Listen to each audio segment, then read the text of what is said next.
Селям алейкум. Вітаю всіх глядачів телеканалу АТР, де б ви нас не дивилися. А нас дивляться як у тимчасово окупованому Криму та інших регіонах України, так і по всьому світу, у тому числі і за океаном, і в тому числі в Америці, де зараз знаходиться мій співрозмовник, людини, з якою я ніколи не був у прямому етері. Я дуже радий, що з нами погодився поспілкуватися. Відомий історик, американський, але російського походження, пан Юрій Фельштинський. Селям алейкум, пане Юрію. Добрый день, здравствуйте. Ну, я перейду, як я називаю, на трофейну мову, щоб вам было простіше. И так как я никогда действительно с вами не разговаривал в прямом и не в прямом эфире, вот, поэтому мне интересно, я попрошу вас, чтобы дальнейшие вопросы уже были более точные, не были нелепыми и лишними, описать ваше видение российско-украинской войны на данный момент, да, что вы сейчас наблюдаете, на какой стадии находится она, как в военном смысле, так и в смысле военно-политическом, и в смысле международно-политическим, конечно, с акцентом на ту страну, где вы находитесь, на ключевого партнера Украины и главной страны НАТО, Соединенных Штатов. Пожалуйста. Мое видение не изменилось с 24 февраля 2022 года. Я как тогда считал, так и сейчас считаю, что эта дата будет записана в будущие учебники истории как начало Третьей мировой войны.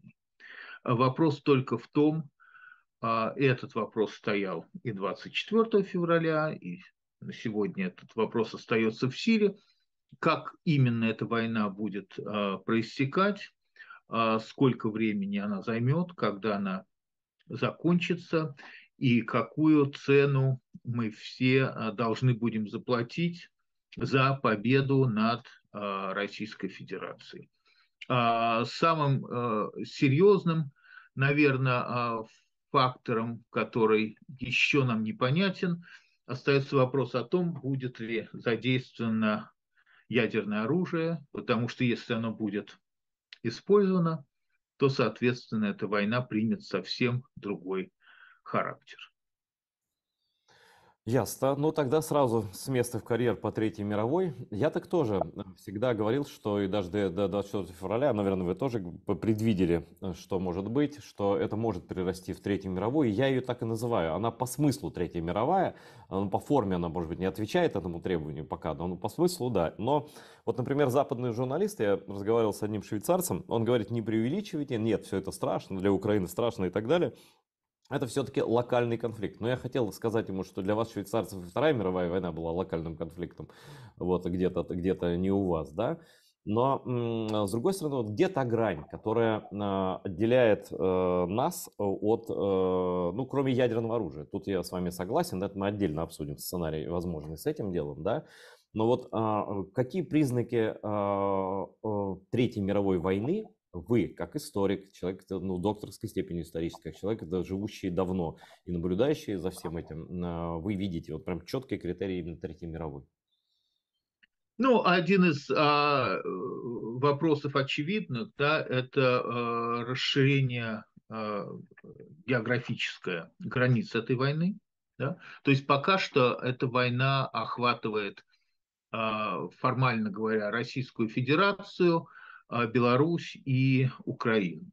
Вот вопрос, собственно, в том, будет ли эта война географически расширена за пределы этих трех пока что вовлеченных в войну государств. Надо сказать, что она начиналась и была задумана, эта война, совсем как бы с другим сценарием. Мы неоднократно уже все дружно обсуждали ошибки Путина, недооценившего силу Украины, готовность Украины сопротивляться, готовность Украины воевать. Но на самом деле нужно сказать, что ни один Путин ошибся в этих просчетах. Абсолютно все западные разведки тоже как бы считали, они, может быть, расходились во мнении, будет ли Украина сопротивляться или капитулирует, потому что, если вы помните, Лукашенко не случайно звонил Зеленскому по поручению Путина и предлагал капитулировать, потому что расчет был на капитуляцию. Но если не капитуляция, то быстрый захват. И вот здесь расхождений уже ни у кого на самом деле практически не было. Да? Все считали, что Украина будет захвачена очень быстро. И тогда сценарий этой войны, февральско-мартовский сценарий, был абсолютно другим. Захватывался очень быстро Киев, там восстанавливался во власти Янукович, Украина так или иначе переставала существовать как военный фактор для российской армии, российская армия выходила войсками, создавала сухопутный коридор, столь необходимый к Приднестровью, разжигался конфликт в Молдове, захватывалась Молдова. И вот затем вся эта орда, уже как бы российско-украинская, приднестровская, да, по сценарию Путина, двигалась в страны Балтии. Это и выходило к Калининграду. И Россия, собственно, снова оказывалась у границ Германии. А Восточная Европа, соответственно, оказывалась в зоне влияния Российской Федерации. НАТО, которая не стала бы рисковать по замыслу Путина и, может быть, правильному, ядерной войной, не могла бы оказать сопротивление российской сухопутной армии. И, собственно, вся Европа захватывалась, НАТО по существу распадалось, Европейский Союз распадался. И на данном, вот на этом первом этапе, да, Третьей мировой войны Путин завершал его блестящей победой, захватом всей Восточной Европы. В этом был план войны. План А заключался в том, что Украина капитулирует, план Б заключался в том, что Украина какое-то время сопротивляется, но очень незначительно. Ну, как Польша, например, да, в 1939 году, например, как Польша. Как Польша, например, в 1939 году, которая была атакована, правда, с двух сторон, да, Германией и Советским Союзом, практически одновременно, то есть немцы атаковали 1 сентября, Сталин атаковал 17 сентября, ну, примерно так. И вот это и был сценарий такой блицкриговской Третьей мировой войны Путина. А после этого уже дальше Путин стал бы разговаривать с немцами через поставки газа или не поставки газа, ну и с американцами тоже, там, о возвращении Аляски, допустим. Это вот такой вот был простенький сценарий.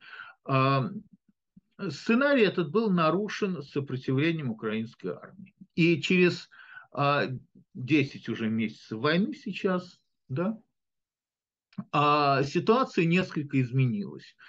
Путин потерял первую сухопутную армию, с которой он вошел в Украину. С точки зрения наступательной ее больше нет. Путин потерял вторую сухопутную армию, которую он планировал создать через мобилизацию 21 сентября этого года. А эта армия ушла как бы за границу. Да?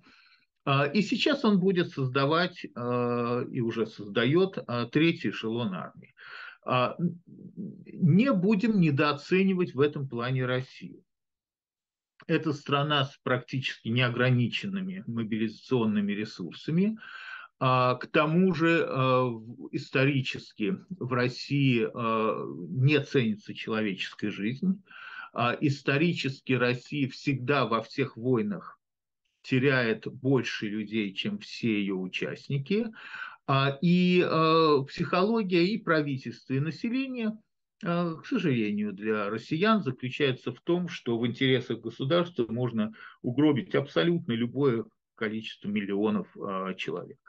И это фактор как бы никого не волнующий. Ну, тем более, что в России реально сейчас как бы диктатура в том плане, что правительство или руководство, точнее даже, нужно сказать, не зависит от народа и избирателя. Да? То есть нет никаких связок между жизнью людей и руководством страны.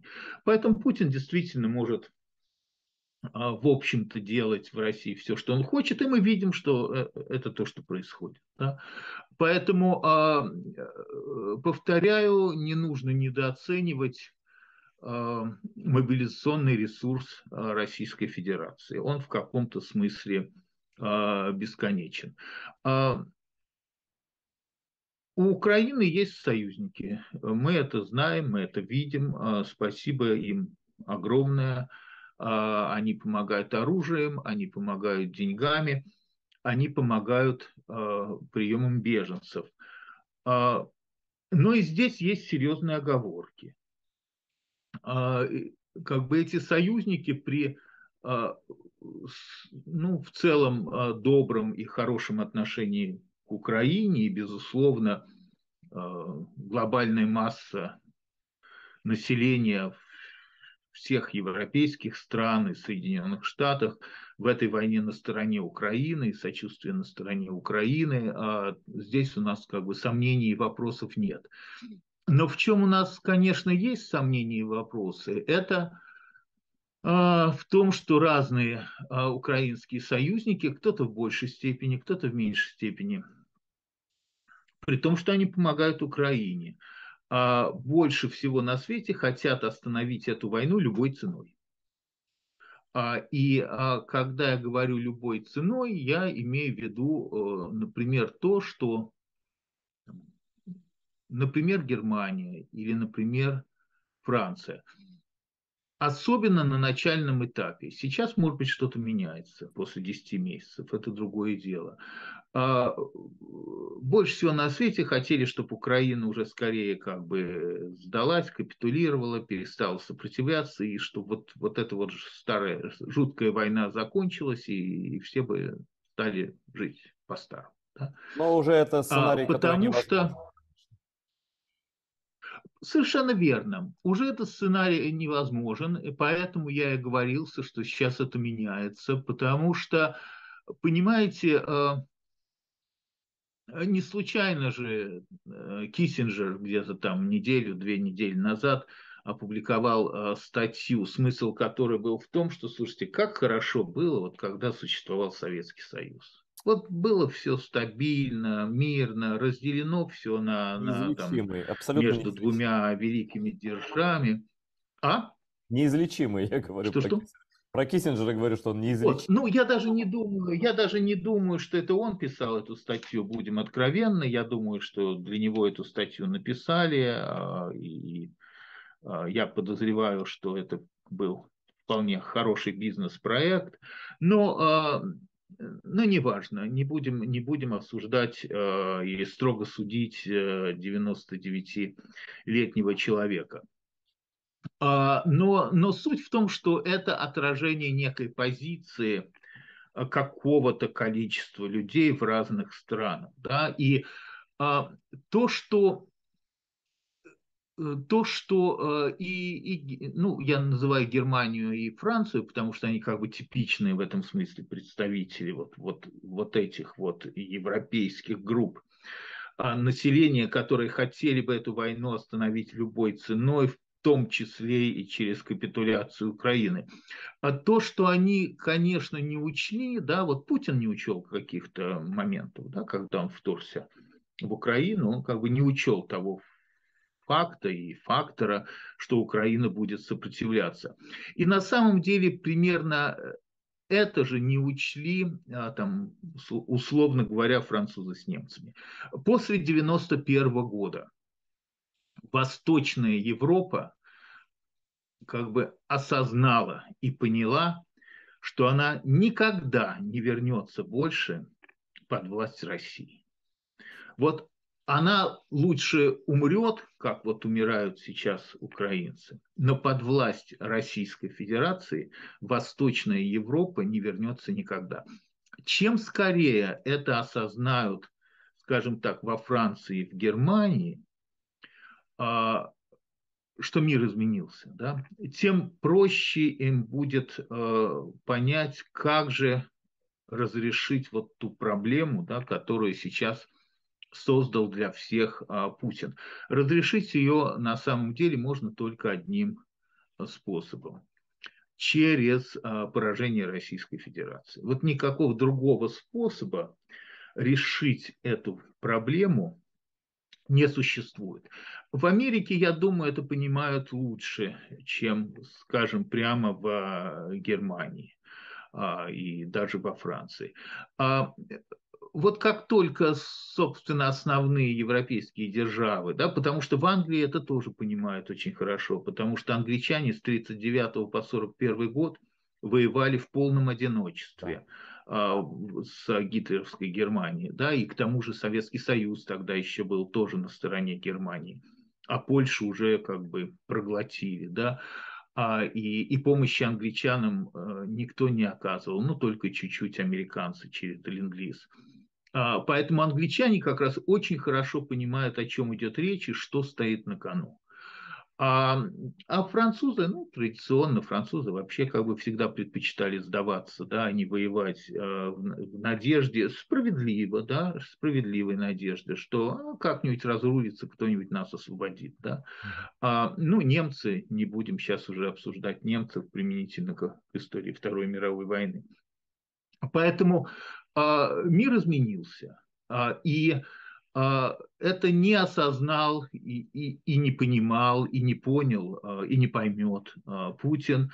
Но, конечно, хотелось бы, чтобы, скажем так, европейские основные державы поняли это наконец и изменили бы взгляд на эту войну и перестали бы на нее смотреть как на оборонительную, в надежде, что этот конфликт превратится в такой, в советско-афганский вариант, когда афганцы будут биться с Советским Союзом 10 лет, а американцы будут оружие поставлять. Вот как бы в Украине так не получится и уже не получилось. И поэтому, повторяю, чем скорее Европа, большей части Европы, в меньшей части в Америке, потому что в Америке это в целом, я думаю, понимают, перестанет смотреть на этот конфликт как на возможный оборонительный конфликт, где Украина будет вечно обороняться от наступающей России, а станет смотреть на эту войну как на наступательную, тем скорее и меньшей кровью мы в этой войне победим вот эту страшную абсолютно как бы, опасность, да, обозначившую, на самом деле обозначившуюся еще в 2000 году, но в 2000 этого как бы почти никто не видел, и в 2008 каким-то образом этого почти никто не видел, и даже в 2014 каким-то образом почти этого никто этого не увидел. А вот 24 февраля 2022 года наконец-то все уже все увидели. Поэтому сейчас уже можно, как говорится, играть в открытую. Юрий, спасибо за такой подробный анализ, что касается Европы. А я как раз хотел задать вопрос про политику страны, в которой вы живете очень давно. Вы американец, 78 год, вы, кажется, уехали, да, то есть это очень давно уже было. Вы уезжали вообще даже из среднебрежневского, ну, позднебрежневского СССР, Ну да? да. Мгм. Фантастика. А, кстати, последний раз, когда вы были в России? В 2000 году, А, 23 сентября 2000 года. то есть вы все поняли и уехали, да, тогда уже окончательно? О нет, я не все понял. Я прилетел, чтобы организовать бегство Литвиненко.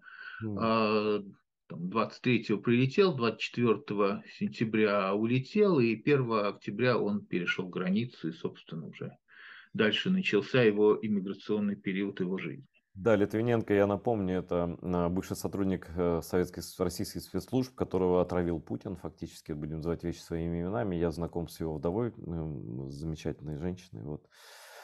Спасибо вам, что вы тогда помогли ему. Я хочу вот про Америку. Есть наша зрительница, ее зовут Лидия, она из Лондона, то есть она живет на Западе, в Британии, где вроде тоже все понимают, и, может быть, даже и равнее понимают, чем в Соединенных Штатах. Вот она специально для вас такой вопрос просит задать.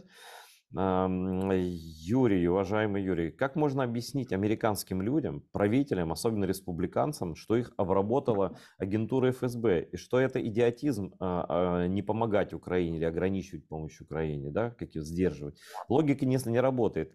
Я объяснял миллион раз, что с Путиным можно только силой, что он не собирается передоговариваться снова и так далее, и так далее. Что если Украина не выдержит, эта война будет стоить, даже вот цинично выражаясь, от себя добавляю, триллионы. Афганистан стоил 5,8 триллиона, да, триллиона долларов. А как объяснить, что помощь Украине это совсем мизер по сравнению с тем, что их ждет, если они не помогут сейчас и много. То есть вот перейти в эту наступательную войну, о чем вы говорите. А они все надеются, ну, как считает, значит, Лидия, многие надеются. Но это мы и по голосованию в Конгрессе, наверное, видели, что все-таки можно закончить разговорами и договорами с Гитлером. Вот конец вопроса. А, правильный вопрос. И на пресс-конференции Зеленского и Байдена украинская журналистка Ольга Кошеленко на самом деле его задала. Да, вот она задала его, соответственно, двум президентам. Ну, смысл ее вопроса был следующий. Вот мы сейчас обсуждаем поставки там, одной системы «Патриот», про который несколько месяцев назад было сказано, что никогда Украина его не получит, да, патриота. А почему бы, собственно, сразу не дать Украине все то оружие, которое ей нужно для победы, и победить в этой войне? Абсолютно правильный вопрос. И надо сказать, что двум президентам, ну, в общем-то, нечего было на этот как бы нормальный, да, банальный даже в Ну да, каком-то зачем смысле тратить так много вопрос, времени и сил, да, если можно решить в ответить. сжатые сроки для всех, да, И главное, понятно, что конец как бы вот этой истории, он одинаковый. будет именно такой. Да? Все равно в конце пути Украине дадут это наступательное оружие, и Украина наконец-то сможет как бы выбить Россию с оккупированных территорий и прекратить эту войну. А Почему это не происходит сразу, почему это не происходит, как говорится, не произошло вчера, да? А, Знаете, Америка 2 с лишним года не входила во Вторую мировую войну. Да, какой-то А, дежавю и, просто дежавю и какой-то. вошла туда, да, только 7 декабря после того, как Япония напала на Соединенные Штаты. А, и а, от 2 года, да, с лишним, Англия билась одна. Поэтому, ну, медленно раскачивается Америка. Медленно. Может быть, потому что она далеко и может себе это позволить. Может быть, потому что она надеется, ну, как многие другие государства тоже, да, на то, что что-то произойдет там в России, появятся какие-то силы, которые, может быть, сметут Путина или, по крайней мере, заставят его э, остановиться, оглянуться назад, проанализировать ситуацию. Да? А, я думаю, что таких как бы людей в Америке, в руководстве Соединенными Штатами, среди тех людей, которые имеют отношение к руководству, довольно много, да, есть разные мнения, да, есть мнение, что Путин умрет, есть мнение, что Путина убьют, есть мнение, что Путина отправят в отставку, есть мнение, что экономика России не выдержит войны, есть мнение, что народ России может взбунтоваться. Да? Есть как бы куча разных мнений, доказать обоснованность или необоснованность их не всегда возможно. Есть мнение, что Путин предложит переговоры на каких-то компромиссных условиях. Да? Есть мнение, что Украина согласится на эти переговоры на каких-то компромиссных условиях. Да? То есть, короче говоря, Америка и еще в большей части Европа исходят из того, что этот конфликт каким-то образом, ну, заморозится или остановится и не дойдет до вот этой самой, как бы, самой страшной и опасной для Европы фазы до Третьей мировой войны. Я не думаю, что это может произойти, я откровенно скажу. Я просто не считаю, что эти варианты как бы реальные. Вот ни один из этих вариантов. Я не верю, что эту войну можно остановить через переговоры, через любые переговоры. Я не знаю примеров, когда такого типа войны останавливались через переговоры. Они, по-моему, все-таки всегда останавливались через победу одной из сторон. Да? Поэтому, но у меня подход сугубо исторический. Я как бы историк по образованию, и у меня взгляд на все происходящие события, как у историка. И я понимаю, что после 1 сентября 1939 года не стоял уже вопрос о переговорах с Гитлером. Да? Вот все переговоры с Гитлером были закончены как бы до того, да, ну, как мы знаем, задним числом, да, до того, как он вошел в Польшу и до того, как Англия с Францией 3 сентября объявили ему войну. Поэтому я не верю в переговорный процесс, тем более, что на него, будем откровенны, не согласен Путин, то есть не согласна российская сторона, и неоднократно об этом, собственно, говорила, да, что переговорный процесс России не интересует. Россию действительно интересует захват Европы, причем не захват Украины, а захват Европы. И для Путина, при том, что мы смотрим на эту войну, ну, из Америки, скажем так, из-за границы, из Украины, эта война выглядит как война, проигранная Путиным. Да, вот он уже 10 месяцев воюет, он на самом деле потерял наступательные возможности, да, он потерял там армию или две, он пока что не может создать третью армию. Он может ее создать через несколько месяцев, это другое дело. Но с точки зрения Путина, он, наоборот, не может эту войну проиграть, потому что ему все равно, сколько народу гибнет, возможности разрушать Украину с воздуха есть. И то, как читает там, западных лидеров Путин, да, он их в каком-то плане читает как бы правильно, что ровно до тех пор, пока он не расширяет как бы, границы этой войны, ему позволено разрушать Украину сколько он хочет. Да? И это, собственно, то, что он планирует делать, пока он не сможет создать новую армию, там, может быть, перевооружить, как бы создать еще какие-то новые виды вооружений. А главное, что он знает про себя, что есть еще ядерное оружие. Ну и вот в крайнем случае, да, он его может и задействует, да, а может и не задействует, в зависимости от ситуации. А может быть, Запад испугается и капитулирует до этого. А может быть, Запад испугается и перестанет помогать Украине. Да? То есть на самом деле у него а, как раньше заключалась как бы основная надежда, основной военный план заключался в том, что противник капитулирует, да, или не сможет сопротивляться, так и сейчас. Да, ничего не изменилось. Вот прошло 10 месяцев, он как бы теряет людей, ну там про экономику я даже не говорю, про деньги я не говорю, давайте сосредоточимся на людях. Вот он теряет людей, а цели внешней политики России не изменились.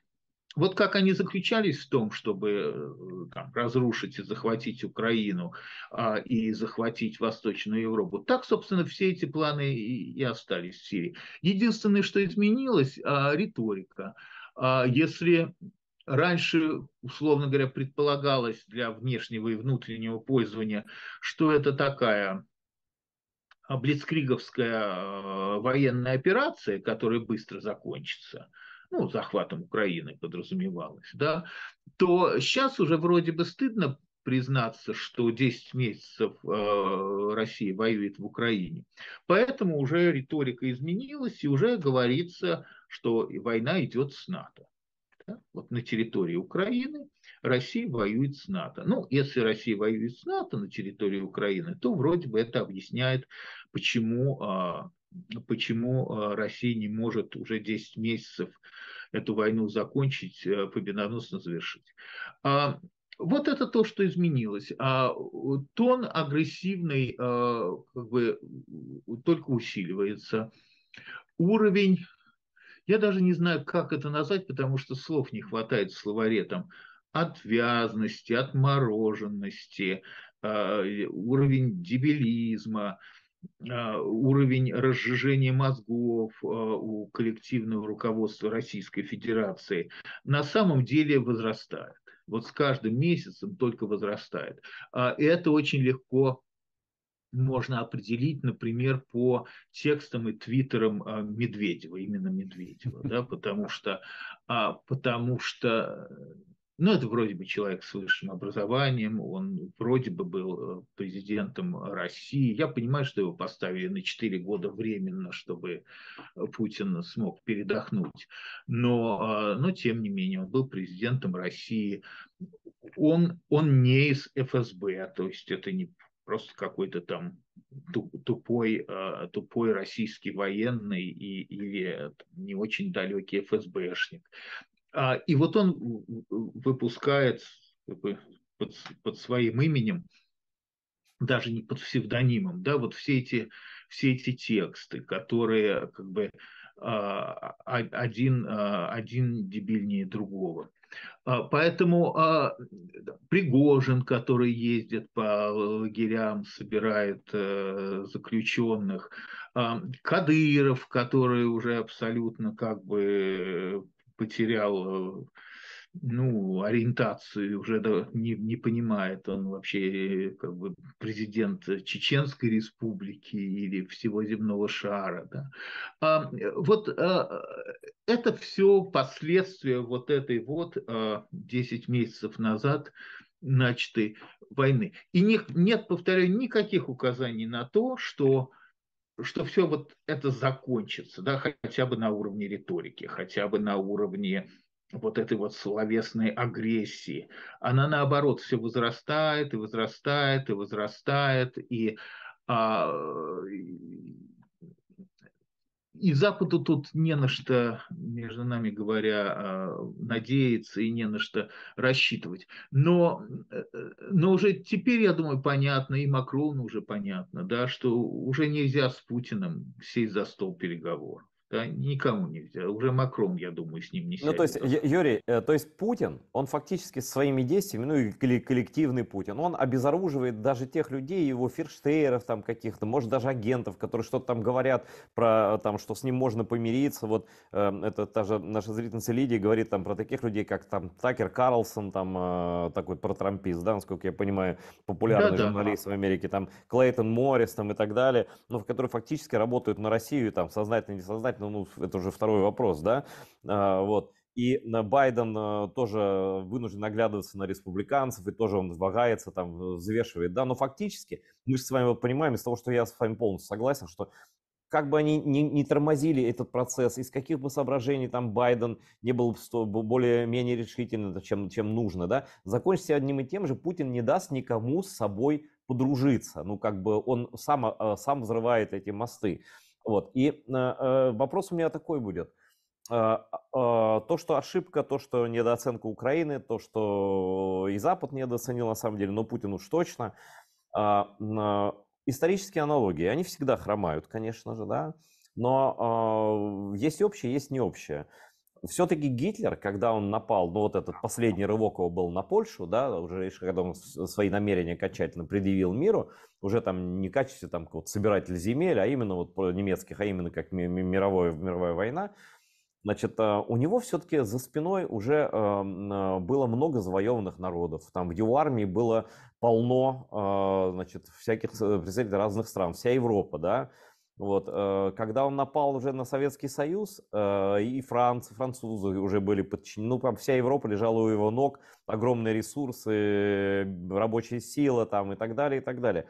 Путин, вот этот вот наш фюрер 21 века, решился бросить вызов миру, но он думал, что Украине, но все-таки миру нет. Он миру бросал вызов, да, вы типа вы испугаетесь или нет на слабо. Он сделал это, не имея ни одного де-факто союзника. Ну, Беларусь, это просто сателлит, это даже не союзник, и то такой какой-то вялый, такой подваренный сателлит. Да, то есть он не имел в кармане у себя такую коалицию с Китаем, например, открытую, или даже с Ираном, или с кем-то еще. То есть он фактически прыгнул на Украину и через нее бросил вызов Западу фактически в одиночку. Это что, безумие? Это вот на что он рассчитывал и до сих пор рассчитывает, как Гитлер, опять же, он же и в 43-м, в 44-м году, и в 45-м году он верил, что он обратно перейдет в наступление, да? Вот, но на что он опирается в своих расчетах? Или уже это просто камикадзе стайл какой-то, в общем, обратного пути нет? Ну, у Путина есть один союзник, как бы он очень важный, ядерное оружие.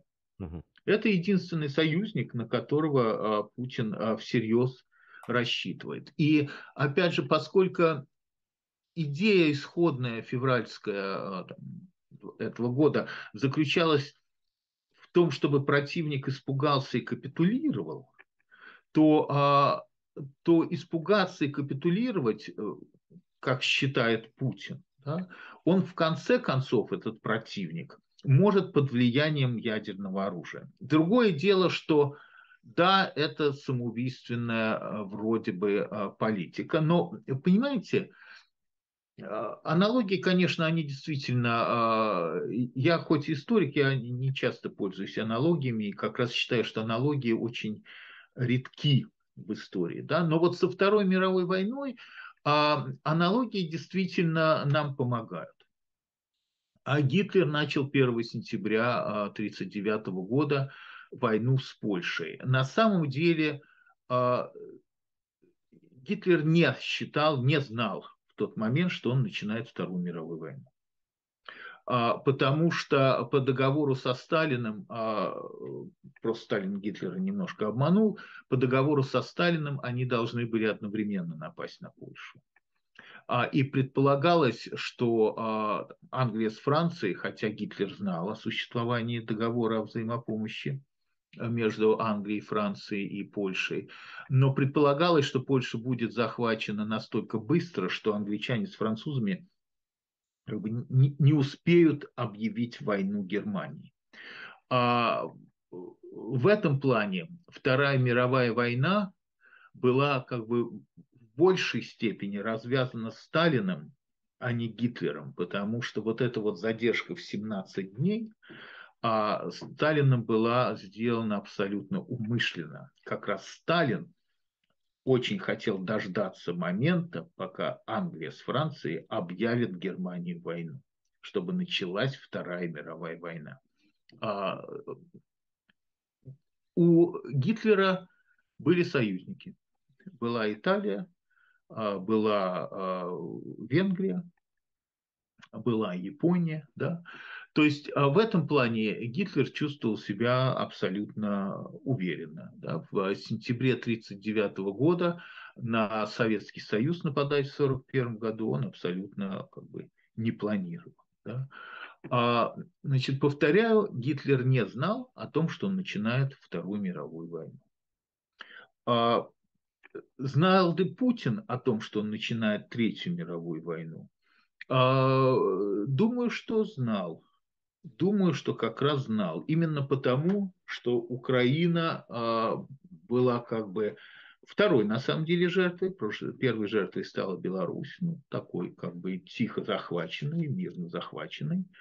Так, по крымскому сценарию примерно, да, потому что российские войска стояли в Беларуси уже там, начиная с незапамятных времен, были подписаны многочисленные военные соглашения между Белоруссией и Российской Федерацией. Российские войска охраняли внешнюю границу Беларуси, в Беларуси были военные базы. То есть, на самом деле, это все сценарии, вот такие сталинские сценарии там, захвата Прибалтики в в 1940 году тоже это все делалось через военные соглашения о сотрудничестве, о ненападении, о союзах.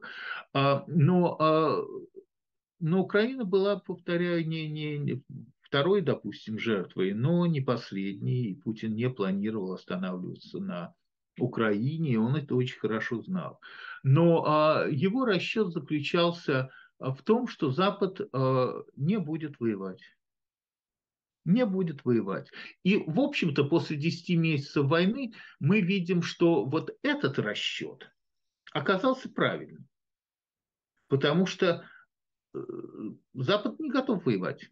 Даже сейчас, да, Запад уже после 10 месяцев войны, после того, как эта война приняла серьезный, как бы, крупномасштабный характер, после того, как эта война стала самым крупным военным конфликтом в Европе со времен Второй мировой войны или со времен начала Второй мировой войны, да, мы видим, что Запад как бы делает все от себя зависящее, чтобы не вступить в эту войну, чтобы не стать частью этой войны.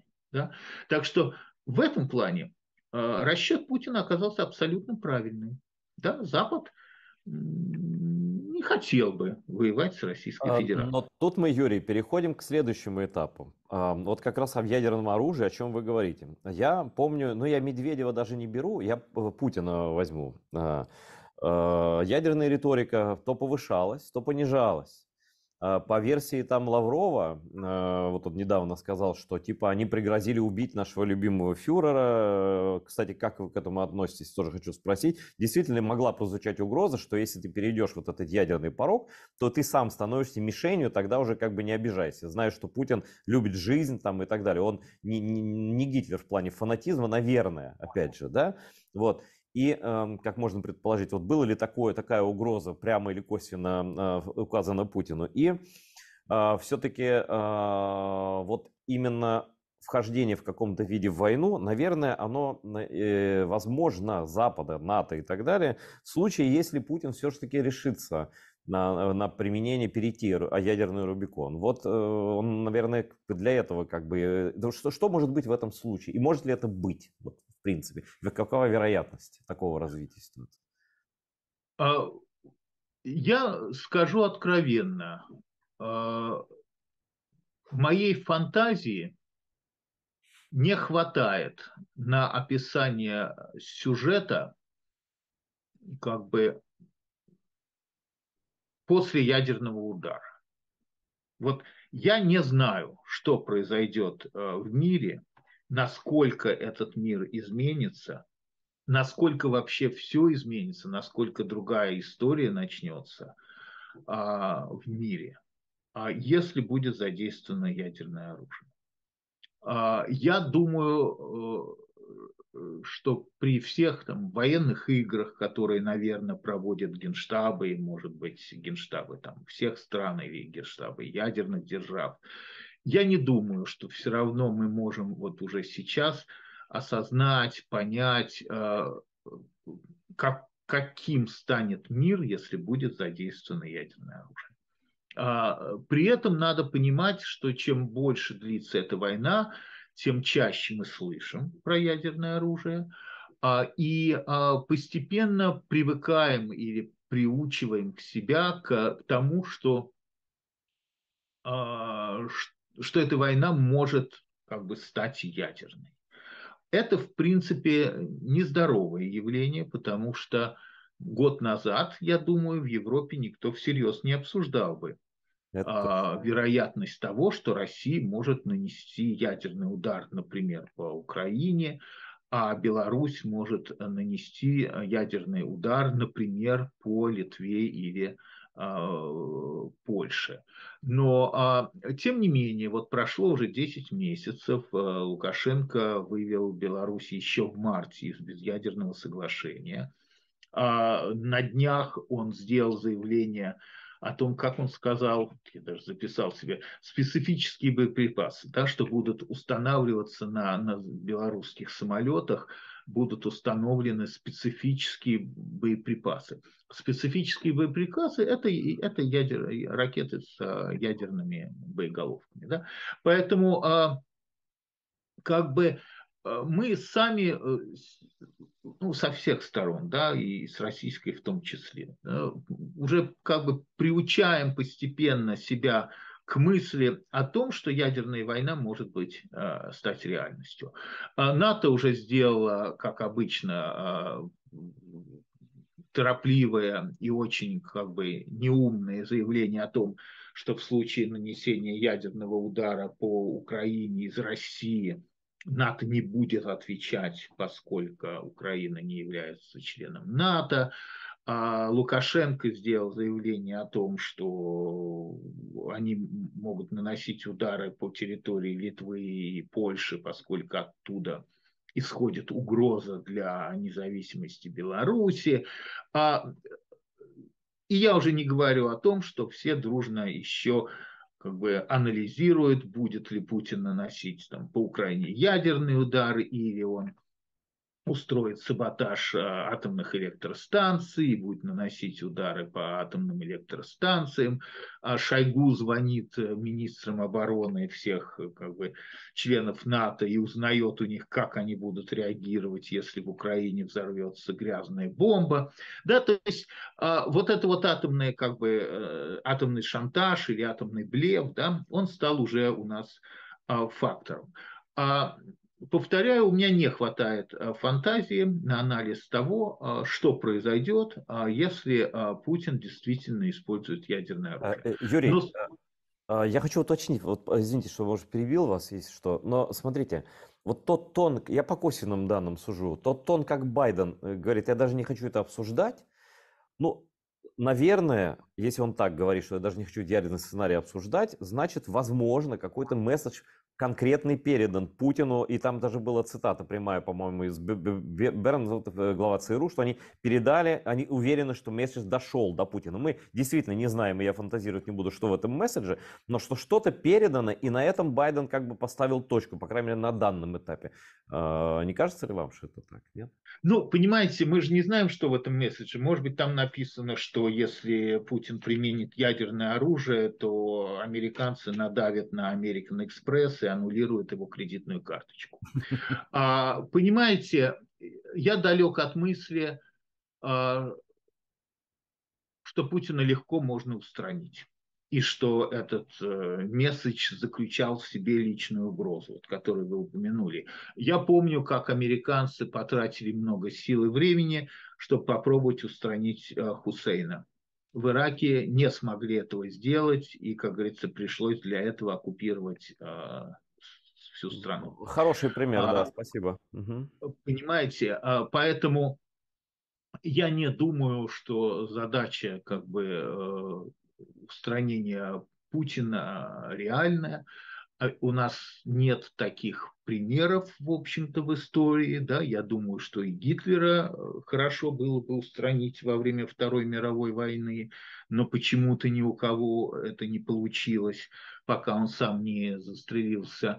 А я думаю, что и Муссолини хорошо было бы устранить во время Второй мировой войны, но тоже не получилось это ни у кого, кроме итальянских партизан, которые под конец уже его отловили и повесили.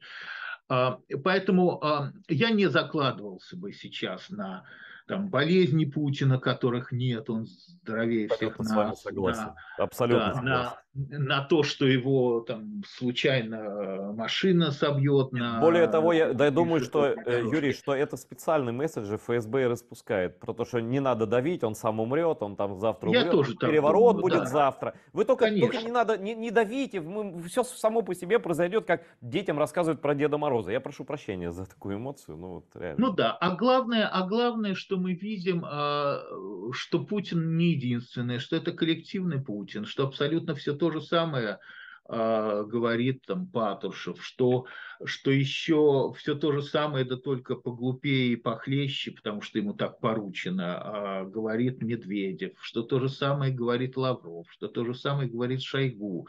Там нет ни одного голоса, который мы слышим и который можно квалифицировать как, ну не то что даже оппозицию, а как некое другое мнение по вопросу, по теме. Да? Там все придерживаются одного мнения. И это не случайно, это правительство как бы отстраивалось, вот это руководство формировалось, начиная с 2000 года.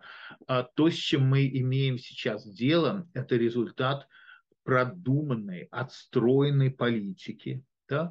Поэтому я думаю, что варианты, которые у нас есть, они как бы, ну, в конце концов, все разного уровня плохие, да? Что нам придется воевать. Вот свободному миру, не одной Украине, да, а в свободному миру придется с Российской Федерацией воевать. Этого никто не хочет, но Путин не оставляет других возможностей, как в свое время их не оставил Гитлер, опять же, да.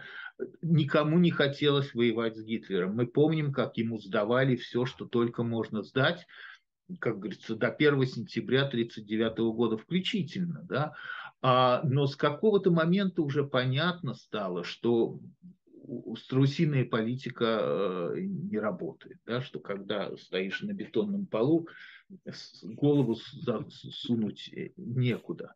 Поэтому, да, я думаю, что эта война неизбежна. Я думаю, что сейчас Украина как бы держит удар, дает Западу выиграть время, стала таким буфером на пути к российскому вторжению в Восточную Европу. На самом деле, как бы и страна, и народ, и лично, кстати, президент Зеленский ведут себя абсолютно героически. Я думаю, что ну, уровень услуги, это неправильное слово, да, которое Украина сегодня оказывает Европе, ну, абсолютно как бы запредельный, да, потому что Украина действительно спасла Европу от вот вторжения, которое, ну, я думаю, что к сегодняшнему дню, да, вот к концу года Путин действительно уже планировал быть на границах Германии. Да. Вот, поэтому это и все еще будет, как говорится, потом оценено, да, потому что сейчас, конечно же, никто не в состоянии оценить вот масштаба той помощи, которую Украина оказала Европе. А, Это все придет потом, просто, к сожалению, Украина за это платит жизнями каждый день. И в этом плане, конечно, хорошо было бы, чтобы Европа, наконец, все-таки пересмотрела, повторяя свой подход к этой войне и стала бы Украине давать наступательные виды вооружений, понимая, что эта война все равно не закончится вот в границах Украины таким образом, да, что не может Украина вечно сдерживать напор агрессора. Нельзя выиграть войну, нельзя никакую войну выиграть, если вы не можете наносить удары по территории противника. А проблема в России в том, еще и, да, опять же, кроме того, что мы обсудили, что там неограниченные человеческие ресурсы, но проблема с Россией еще и в том, что это огромная страна, но это страна одного города, Москвы. И Да. до тех пор, пока не происходит чего-то как бы ощутимого в Москве, все остальное Россия это просто не волнует. Ну, потому что об этом не передают по телевизору, и, собственно, никто ни о чем не знает. Поэтому можно там наносить удары по Энгельску, там, по Курску, я не знаю, по Ростову-на-Дону. Это никого в России не волнует. Там вообще мало кого что волнует. Но Но это как Москва. история с Берлином, как история с Гитлером и Берлином, правильно же? Ну, похоже. Ну, примерно, да, примерно. Но понимаете, поэтому я не хочу так уж звучать легкомысленно. И поверьте, что ничего легкомысленного в этих заверениях нет. Но до тех пор, пока как бы ракеты не долетают до Лубянки и до Останкинской телебашни, Мгм. а никто в России ничего не поймет и не услышит. Да? Вот Останкинской, если долбанут, то, соответственно, пропаганда прекратится, да, и вроде бы станет ясно, что дела не так хорошо. А Лубянка, ну, может быть, там тогда как бы по линии ведомства ФСБ, хотя я тоже в это не верю, честно вам скажу. Я не верю в уровень их продвинутости. Может быть, появятся силы, которые решат, что нужно уже принести в жертву там, Путина, хотя он тоже свой, он тоже как бы ГБшник, да, чтобы спасти систему, потому что в противном случае они угробят и Россию, на что им плевать, но они угробят и свое Себя. собственное Себя, да. ведомство, которое самое старое вообще-то в России, оно с декабря 2017 года и всех пережило, да, и развал Советского Союза пережило, и вроде бы и власть захватила в России. И вот сейчас Путин, конечно, его тоже угробит, это другое дело. Э, Вот, может быть, какие-то люди хоть там поднимутся. Хотя, повторяю, я в это не сильно верю. Дорогой Юрій, дорогий пане Юрію, я дуже вдячний вам за те, що ви погодилися поговорити. Я не так часто бачу людей, які абсолютно співпадають зі мною в оцінках. Я просто вас слухав, абсолютно все логічно, все обґрунтовано і немає жодних фантазійних сценаріїв з ваших вуст. Тож ми намагаємося давати нашим глядачам телеканалу ОТР тверезу оцінку, без гайпу, без зайвих слів. І ви саме така людина. І я прошу вас, якщо через деякий час ви матимете таку можливість сказати «да» на моє запрошення або на запрошення інших ведучих телеканалу ОТР. Дуже вам вдячний. Спасибо большое. Дивіться АТР далі. З нами був Юрій Фельштинський.